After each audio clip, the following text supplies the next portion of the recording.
Hello everyone, स्वागत है आप सभी का हमारे इस YouTube channel question for exam में। दोस्तों, आज की इस वीडियो में हम लोग 10वीं कक्षा के सेंटर के एग्ज़ाम पेपर में जो संस्कृत का पेपर हुआ है उसमें पूछे गए हैं 1 से लेकर 100 तक का ऑब्जेक्टिव क्वेश्चन, जिनमें से केवल आप सभी को 50 ऑब्जेक्टिव क्वेश्चनों का आंसर OMR शीट में रखना था।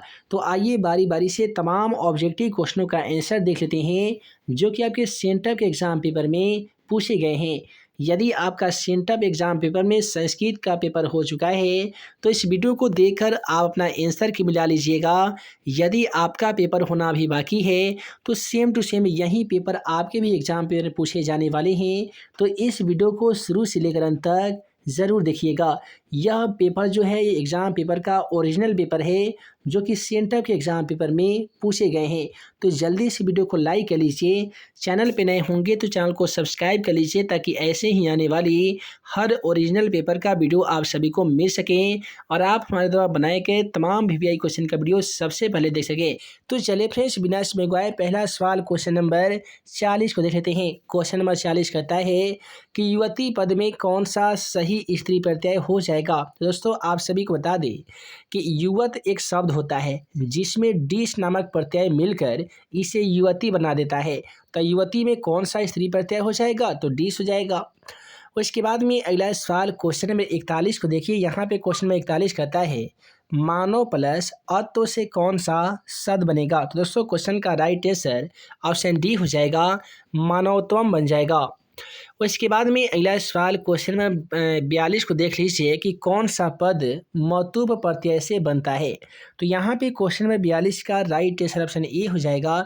देखिए, मतुप प्रत्यय में किसी भी शब्द के अंत में मान जुड़ता है, जैसे शक्तिमान, वर्धमान, ये सभी के सभी शब्दों में मतुप प्रत्यय लगा होता है।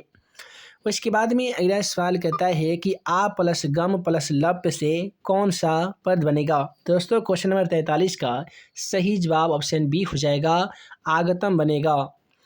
उसके बाद में अगला सवाल क्वेश्चन नंबर 44 में पूछा गया था कि जी धातु के लोट लकार प्रथम पुरुष एक वचन का रूप क्या हो जाएगा। तो एक वचन के रूप में जी का ये हो जाएगा जयतु। क्वेश्चन का राइट आंसर ऑप्शन डी हो जाएगा। उसके बाद में कहता है कि अहम पद का मूल रूप क्या होता है, और यह एक ऐसा सवाल है जो लगभग 10वीं कक्षा के हर एग्जाम में एक बार ये जरूर पूछा जाता है। तो यहाँ पे क्वेश्चन नंबर 45 का राइट आंसर ऑप्शन ए हो जाएगा। अहम पद का जो मूल रूप होता है वो अस्मद होता है। उसके बाद में अगला सवाल क्वेश्चन नंबर 46 में पूछा गया था कि किस पद में उत उपसर्ग नहीं लगा होता है। तो यहाँ पे क्वेश्चन नंबर 46 का राइट आंसर ऑप्शन सी हो जाएगा। हालांकि उद्भवम, उत्साह, उद्बोधनम, ये सभी में उत उपसर्ग तो लगा हुआ है, लेकिन उपर्युक्त में उत उपसर्ग नहीं लगा हुआ है। उसके बाद में क्वेश्चन नंबर 47 को देखें तो क्वेश्चन नंबर 47 कहता है प्रतिपदिक शब्दों में कौन सी विभक्ति होती है।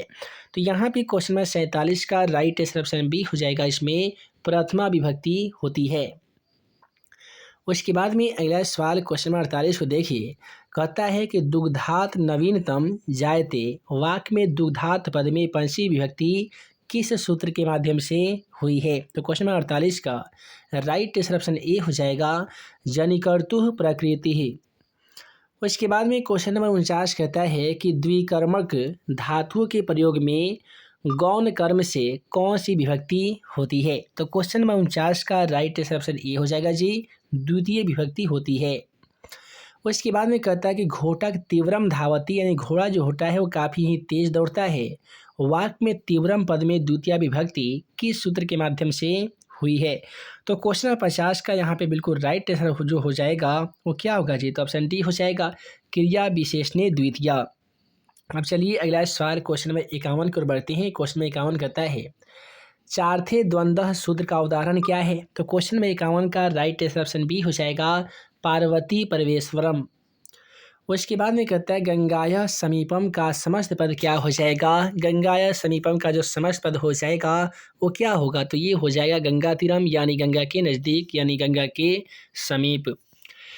उसके बाद में अगला सवाल कहता है कि किस पद में व्यंजन संधि है। जैसा कि आप सभी को मालूम होगा कि जब स्वर और व्यंजन के मेल से जो विकार उत्पन्न होता है उसे व्यंजन संधि कहते हैं, जैसे कि दिगंबरः।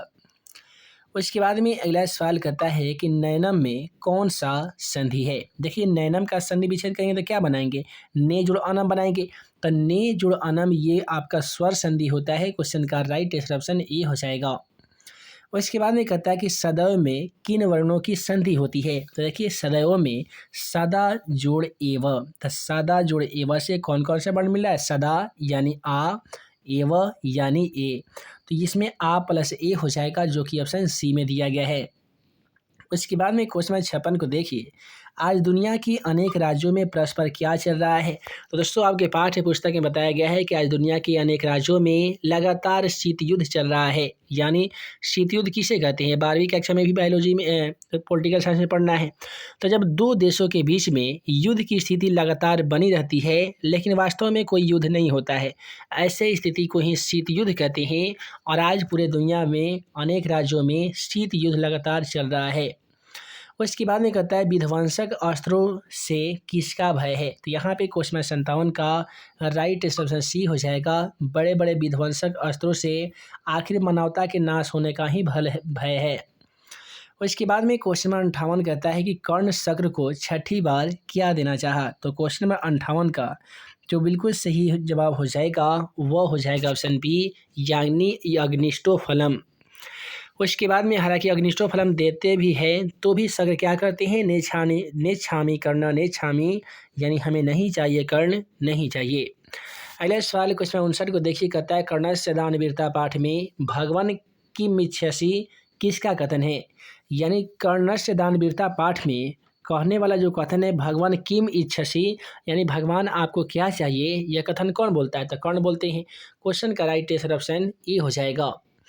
उसके बाद में कहता है शिक्षा क्षयम गच्छति, यानी शिक्षा जो है कुछ हद के बाद चल जाती है, रिक्त स्थान में उचित पद में क्या हो जाएगा। तो यहाँ पे क्वेश्चन नंबर 60 का सही जवाब ऑप्शन बी हो जाएगा, काल पर्याप्त, यानी समय के बीतते ही शिक्षा भी नष्ट हो जाती है। हालांकि ये भी जो कथन है ये शैलराज के नरेश शैलराज को कौन कर रहे थे, तो अंगराज कर्ण कर रहे थे। उसके बाद में है कि जिसने कर्ण से उसका कवच और कुंडल छल पूर्वक दान में ले लिया था, तो कौन लिया था, तो शक्र लिया था। और शक्र किसका नाम है, तो भगवान इंद्र का नाम है। उसके बाद में कहता है कि व्याघ्रपति कथा में किसके दुष्परिणाम को वर्णन किया गया है। तो यहाँ पे क्वेश्चन नंबर 62 का राइट ऑप्शन डी हो जाएगा। व्याघ्रपति कथा में मनुष्य के लोभ का दुष्परिणाम का वर्णन किया गया है। उसके बाद में क्वेश्चन नंबर 63 कहता है कि व्याघ्रपति कथा का बाघपति को कहाँ मिलता है। तो तालाब के किनारे मिलता है कि नदी के किनारे मिलता है। यदि आप इसका आंसर जानते होंगे तो कमेंट सेक्शन में जरूर बताइएगा। हालांकि क्वेश्चन नंबर 63 का राइट ऑप्शन ए हो जाएगा, तालाब के किनारे मिलता है। उसके बाद में कहता है अग्निष्ट के माध्यम से प्राप्त इष्ट का फल कैसा होता है। तो यहाँ पे क्वेश्चन नंबर 64 का राइट ऑप्शन बी हो जाएगा, ये अशुभ माना जाता है। और इसके बाद में अगला सवाल कहता है कि भागे न तवस्व भवती किसका कथन है। तो यहाँ पे क्वेश्चन नंबर 65 का राइट ऑप्शन सी हो जाएगा, ये पथी का कथन है। उसके बाद में अगला सवाल क्वेश्चन नंबर 66 को देख लीजिए, मंदाकिनी वर्णक पाठ में विचित पुतलिना किसका विशेषण है। तो यहाँ पे क्वेश्चन नंबर 66 का जो राइट आंसर हो जाएगा ना जी, वो क्या होगा, तो ऑप्शन डी हो जाएगा, मंदाकिनी नदी का। उसके बाद में अगला सवाल क्वेश्चन नंबर 67 को देख लेते हैं। क्वेश्चन नंबर 67 क्या कहता है कि मंदाकिनी वर्णम पाठ कहाँ से ली गई है। आशा करते हैं आप इसका आंसर जरूर जानते होंगे। देखिए रघुवंश महाकाव्य है जो एक रामायण का अंश है, उसी में मंदाकिनी नदी के बारे में भगवान राम और लक्ष्मण के साथ सीता उसी नदी को मंदाकिनी नदी के पास एक चित्रकूट नामक जगह है जहाँ पे वो स्नान करते हैं, जहाँ पे सीता अधिक दिनों तक सुरक्षित रही थी। उसी स्थान को चित्रकूट कहा गया है। और ये मंदाकिनी नदी का जो पाठ है वो रघुवंश महाकाव्य से भी लिया गया है। अगला सवाल क्वेश्चन नंबर 68 कहता है कि किस काल में अनेक कुरीतियाँ भारतीय समाज को दूषित कर रही थी। तो ये जो क्वेश्चन है स्वामी दयानंद पाठ से लिया गया है और इस क्वेश्चन का राइट ऑप्शन बी हो जाएगा, मध्यकाल में। उसके बाद में क्वेश्चन 69 कहता है कि किस शिक्षा से मूल शंकर का अध्ययन शुरू हुआ था। तो क्वेश्चन नंबर 69 का राइट आंसर ऑप्शन ए हो जाएगा। शिक्षा, संस्कृत शिक्षा से ही मूल शंकर यानी जिसका नाम स्वामी दयानंद सरस्वती पड़ा, उनकी शिक्षा दीक्षा चालू की गई थी। क्वेश्चन नंबर 70 कहता है स्वामी दयानंद के वेद भाष्य की रचना किस भाषा में की गई है। तो याद रखिएगा स्वामी दयानंद के वेद भाष्य की जो रचना है वो संस्कृत और हिंदी भाषा में की गई है। उसके बाद में अगला सवाल क्वेश्चन में 71 को देख लीजिए। 71 नंबर सवाल कहता है स्वामी दयानंद के आर्य समाज की स्थापना कहाँ की गई थी। तो देखिए स्वामी दयानंद सरस्वती जो है आर्य समाज के संस्थापक हैं और इसकी जो रचना की गई थी वो बम्बई नगर में की गई थी। क्वेश्चन नंबर 71 का राइट ऑप्शन सी हो जाएगा। उसके बाद में कहता है स्वसुरः का स्त्रीलिंग रूप क्या होता है। तो क्वेश्चन नंबर 72 का राइट ऑप्शन ये हो जाएगा, स्वश्रु हो जाएगा। उसके बाद में अगला सवाल करता है कि सर्वतः में कौन सा प्रत्यय लगा हुआ है। क्वेश्चन नंबर 73 का जो बिल्कुल सही जवाब हो जाएगा ऑप्शन सी हो जाएगा, तरल। तरल प्रत्यय में किसी भी शब्द के अंत में जाकर दो गो विसर्ग लग जाता है।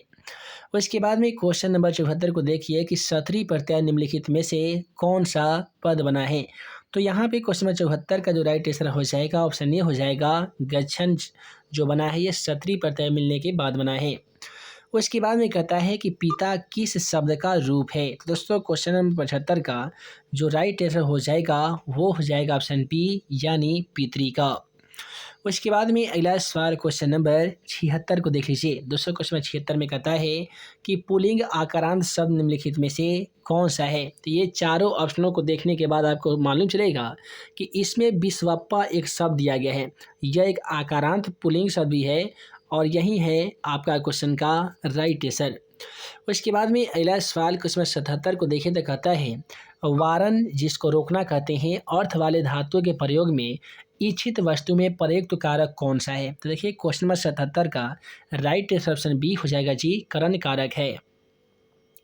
उसके बाद में कहता है कि काल और मार्ग के अंत संयोग करने पर कालवाचक और मार्गवाचक शब्दों में कौन सी विभक्ति होती है। तो क्वेश्चन नंबर 78 का सही जवाब यहाँ पे क्या होगा। तो ये हो जाएगा ऑप्शन बी यानी तृतीया विभक्ति होती है। उसके बाद में अगला सवाल क्वेश्चन नंबर 79 को देख लीजिए। कहता है कि किस समास का पहला पद विशेषण होता है। जैसा कि आप सभी को मालूम होगा कि जिस समासिक शब्द का पहला पद विशेषण और दूसरा पद विशेष हो उस समास को हम लोग कर्मधारय समास कहते हैं। क्या कहते हैं जी, कर्मधारय समास कहते हैं। तो क्वेश्चन का सही जवाब ऑप्शन सी हो जाएगा। उसके बाद में कहता है कि अ प्लस उ के मेल से कौन सा शब्द बनेगा। तो क्वेश्चन का राइट आंसर ऑप्शन ओ हो जाएगा, यानी जब उ को और अ के साथ मिला देते हैं तो ये बनता है ओ। तो क्वेश्चन का राइट आंसर ऑप्शन ए होगा यानी ओ। उसके बाद में अगला सवाल देखिए कि आतप का अर्थ क्या होता है। दोस्तों क्वेश्चन 81 का राइट ऑप्शन ए हो जाएगा, धूप होता है। आतप का अर्थ क्या होता है जी, तो धूप होता है। उसके बाद में कहता है कि राम प्रवेश राम किसको जीवन की परम गति मानकर अध्ययन में जुट गए थे। तो राम प्रवेश राम जो बिहार राज्य के एक भीखन टोला नामक गांव है जहां का रहने वाला एक दलित दुबला गरीब सा लड़का है और यह जो है शिक्षा को परम गति मानकर और लगातार परिश्रम करने में जुट जाता है। अगला सवाल कहता है कि पुस्तक कागार का पर्याय क्या है। देखिए क्वेश्चन में 83 का राइट आंसर आपका ऑप्शन ए हो जाएगा जी, पुस्तकालय। उसके बाद में कहता है कि पराक्रम किसका नाश करता है। देखिए पराक्रम जो है ये किसका नाश करता है, तो ये करता है अनर्थ का नाश।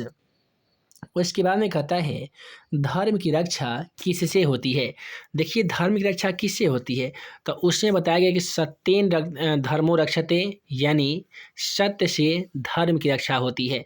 और विद्या योगेन रक्षते, और लगातार योग करने से विद्या की रक्षा होती है। मृज्या रूपम रक्षते, और यहाँ पे मृज्या यानी श्रृंगार करने से रूप की रक्षा होती है। और कुल वृत्तेन रक्षते, और संस्कार से पूरे कुल भर की रक्षा होती है। तो यहाँ पे क्वेश्चन का राइट आंसर ऑप्शन सी हो जाएगा जी, यानी सत्य से। उसके बाद में अगला सवाल क्वेश्चन नंबर 86 को देख लीजिए। क्वेश्चन नंबर 86 कहता है महाभारत के उद्योग पर्व से निम्नलिखित में से कौन सा पाठ संकलित है। तो देखिए महाभारत के उद्योग पर्व से जो आपके पाठ्य पुस्तक में जो संकलित पाठ है उसका नाम है नीति श्लोका, जिसके रचनाकार महर्षि भास हैं। और इसमें विदुर नीति के द्वारा विदुर नीति संकलित एक महाभारत का ही छोटा सा अंश है।